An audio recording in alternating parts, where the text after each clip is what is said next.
Hey guys, welcome back to the channel. आज के video में हम देखेंगे वियतनाम का ई वीज़ा कैसे अप्लाई करना है बिना किसी एजेंट की हेल्प लिए और step by step easy process में। तो गाइस, वीडियो शुरू करने से पहले कुछ इंपॉर्टेंट डॉक्यूमेंट्स हैं जो आपको इंश्योर करना होगा कि आपके पास अवेलेबल हो एट द टाइम आप लोग वियतनाम का ई वीज़ा अप्लाई कर रहे हो। ये है वियतनाम ई वीज़ा अप्लाई करने के लिए गवर्नमेंट वेबसाइट जहां से आपको ई वीज़ा अप्लाई करना है। चलते हैं हम डॉक्यूमेंट्स की तरफ। ये है लिस्ट ऑफ डॉक्यूमेंट्स जिसमें पहला है passport front page scan image, यानी कि आपके पासपोर्ट का जो फ्रंट पेज होता है उसका एक स्कैन कॉपी आपके पास होना चाहिए। पासपोर्ट साइज फोटो का स्कैन होना चाहिए जिसका डायमेंशन होगा 35 mm इंटू 45 mm। तीसरा है फ्लाइट डिटेल्स और होटल डिटेल्स। चौथा है डेबिट कार्ड और credit card with international payments activated. आपको इस ई वीज़ा के एप्लीकेशन के बाद एक पेमेंट करनी होगी जिसे आप अपने डेबिट कार्ड या क्रेडिट कार्ड से पे कर सकते हैं। अगर आपका इंटरनेशनल पेमेंट एक्टिवेटेड नहीं है तो वो पेमेंट डिक्लाइन हो जाएगा क्योंकि वो वियतनामीज डोंग में डिडक्ट होता है। लास्ट पॉइंट ये है कि इस वेबसाइट का जो एड्रेस है वो है evisa.gov.vn। आपको इस वेबसाइट को कॉपी करके एक फ्रेश टैब में ओपन करना है। जैसा कि मैंने आपको पहले भी बताया, ये वियतनाम की गवर्नमेंट ई वीज़ा वेबसाइट है जिसका यूजर इंटरफेस ऐसा दिखता है। आप यहाँ पर भी चेक कर सकते हो evisa.gov.vn। सबसे पहले आपको इस अप्लाई नाउ पे क्लिक करना है। तो यहाँ पर कुछ डिक्लेरेशन इंस्ट्रक्शंस खुल जाएंगे। यहाँ पर बहुत ज़्यादा कुछ नहीं दिया गया है, पर लिस्ट ऑफ लैंड बॉर्डर्स है, लिस्ट ऑफ एयर बॉर्डर्स है और लिस्ट ऑफ सी बॉर्डर्स है। यानी वियतनाम में आने के 3 रास्ते, लैंड, एयर और सी, इनके पोर्ट्स मेंशन किए गए हैं। आपको अपने ई वीज़ा एप्लीकेशन में ये पोर्ट बहुत ध्यान से मेंशन करना है। आपकी एक गलती और आपका वीज़ा रिजेक्ट होने के चांसेस 100% हो सकते हैं। सबसे नीचे आकर आपको इन 2 चेक बॉक्सेस पे क्लिक कर आगे बढ़ना होगा।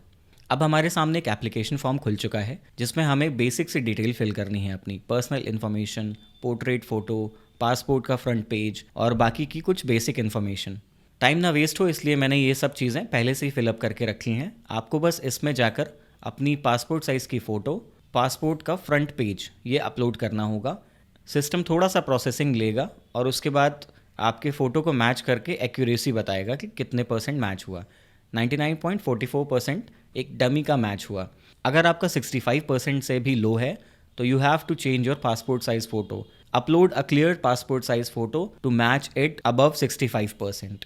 तो यहाँ पर हमारे सामने अब है एक प्री फिल्ड एप्लीकेशन फॉर्म। मैं आपको आगे की चीज़ें एक्सप्लेन कर देता हूँ। पर्सनल इन्फॉर्मेशन में surname, middle name, first name, date of birth, gender, nationality, identity card, email, ऐसी चीज़ें मेंशन करनी है। यहाँ पर पूछा गया है, have you ever used any other passport to enter Vietnam? क्या आपने कभी दूसरा पासपोर्ट यूज़ किया है? नहीं। हमें यहाँ पर नो चेक करना होगा। हालांकि ये ऑप्शंस पहले से ही नो पे चेक्ड हैं। Do you have multiple nationalities? No. Violation of any Vietnamese law? No. Requested information में सिंगल एंट्री या मल्टीपल एंट्री पूछा गया है। आपको सिंगल एंट्री टिक करना है अगर आप एक बार वियतनाम पहुंचकर वापस आना चाहते हैं अपनी कंट्री। आपको मल्टीपल एंट्री वीज़ा चाहिए तो इसके लिए ये ऑप्शन है। हालांकि मल्टीपल एंट्री के लिए 50 USD और सिंगल एंट्री के लिए 25 USD की फ़ी देनी पड़ेगी। यहाँ पर आपको अपनी फ़्लाइट की डेट से एक दिन पहले का डेट मेंशन करना है।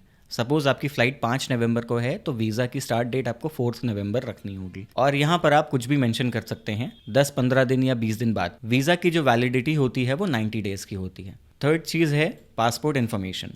यहाँ पर पासपोर्ट का नंबर मेंशन करना होता है और पासपोर्ट का नंबर यहाँ पर अवेलेबल होता है। आप अपने पासपोर्ट पे देखेंगे तो जो भी नंबर रिटन होगा, पासपोर्ट नंबर, आपको वो यहाँ पे मेंशन करना है। प्लेस ऑफ इशू मेंशन करना है। टाइप आपको ऑर्डिनरी पासपोर्ट पे चेक करके डेट ऑफ इशू और डेट ऑफ एक्सपायरी, ये दोनों चीज़ें आपको आपके पासपोर्ट पे लिखी दिख जाएंगी, वो मेंशन करनी है। फोर्थ पॉइंट है कॉन्टैक्ट इन्फॉर्मेशन, जिसमें आपको अपना permanent residential address, contact address, telephone number, ये सब चीज़ें मेंशन करनी है।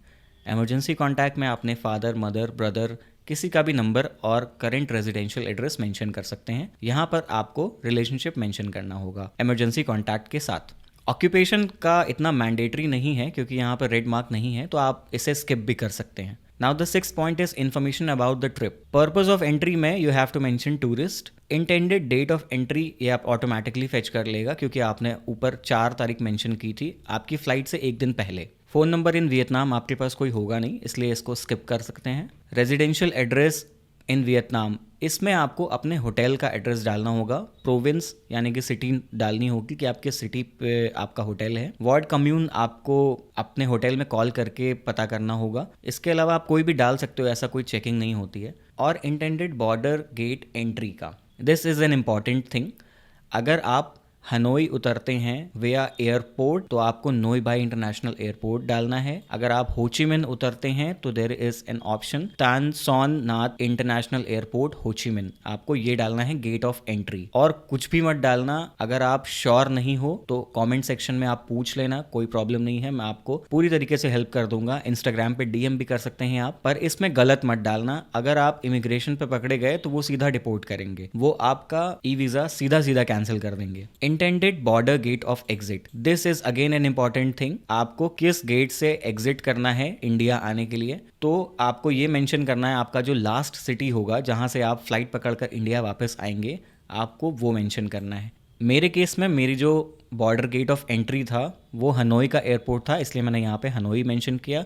और एग्जिट जो था वो होचिमिन सिटी था, इसलिए मैंने यहाँ पे होचिमिन सिटी का एयरपोर्ट मेंशन किया। इसके बाद आपको यहाँ पे एक चेक मार्क कर देना है, committed to declare temporary residence according to the provisions of Vietnamese law. यहाँ पूछा गया है agency, organisation, individual that the applicant plans to contact when entered in Vietnam.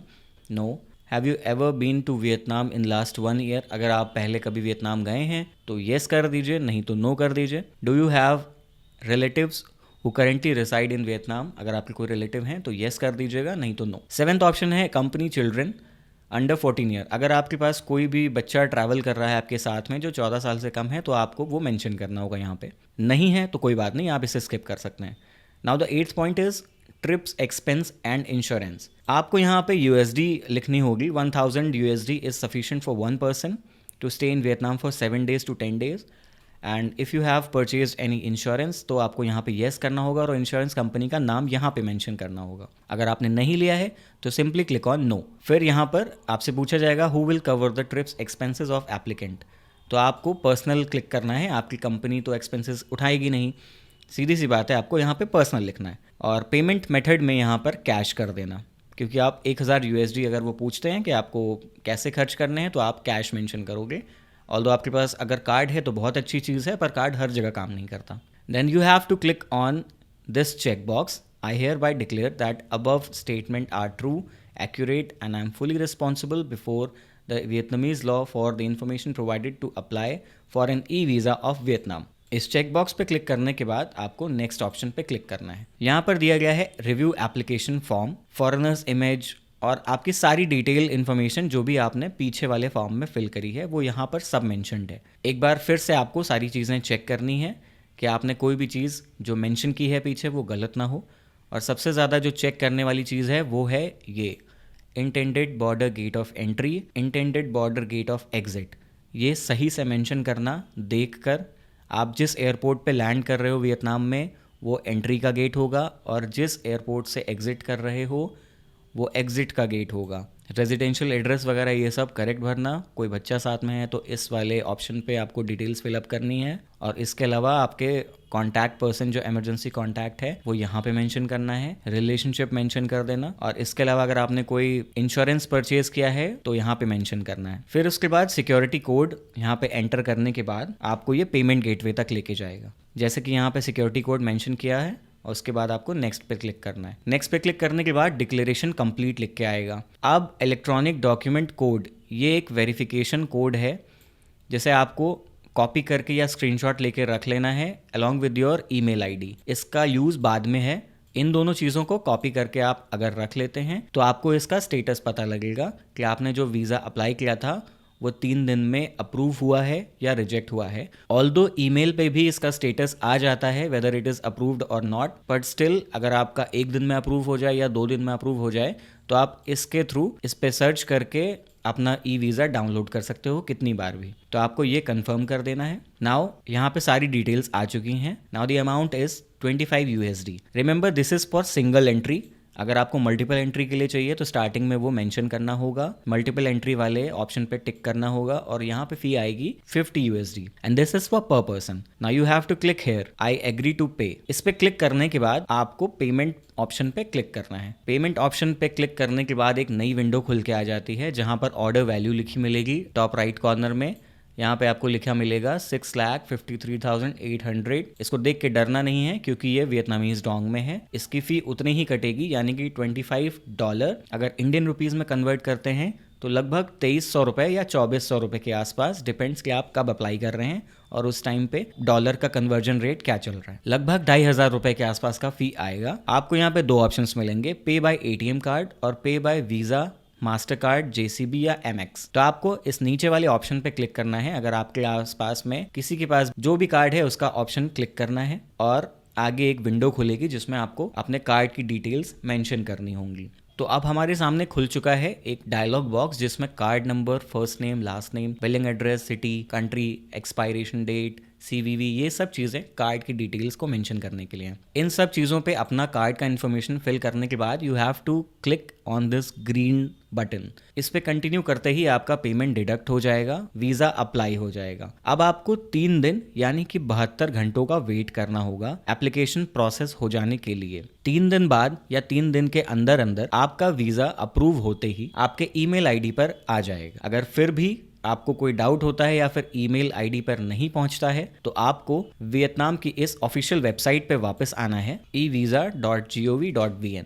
यहाँ पर आपको सर्च का ऑप्शन मिल जाता है। जो नंबर मैंने आपको स्टार्टिंग में बताया था कि उसे आपको स्क्रीनशॉट करके रखना है, वो यहाँ पर पेस्ट करना होगा along with your email ID, और उसके बाद डेट ऑफ बर्थ मेंशन करनी होगी। सिक्योरिटी कोड जो यहाँ पर बगल में कोड दिया हुआ है इसे मेंशन करना होगा। इसके बाद आप सर्च ऑप्शन जैसे ही क्लिक करते हैं आपको आपका एप्लीकेशन का स्टेटस पता लग जाएगा। तो आज के लिए इतना ही। अगर आपको ये वीडियो अच्छी लगी हो तो चैनल को सब्सक्राइब कर लेना, इस वीडियो को लाइक कर देना और अपने उन दोस्तों के साथ शेयर कर देना जिन्हें अपना वीज़ा अप्लाई करने के लिए किसी एजेंट के पास जाना पड़ता है या फिर वीज़ा अप्लाई करते टाइम किसी भी परेशानी का सामना करना पड़ता है। तब तक के लिए मैं आपसे अलविदा कहता हूँ। मेरा नाम है अर्पित श्रीवास्तव। आप देख रहे हैं टिकट टू ग्लोब। जय भारत, वंदे मातरम।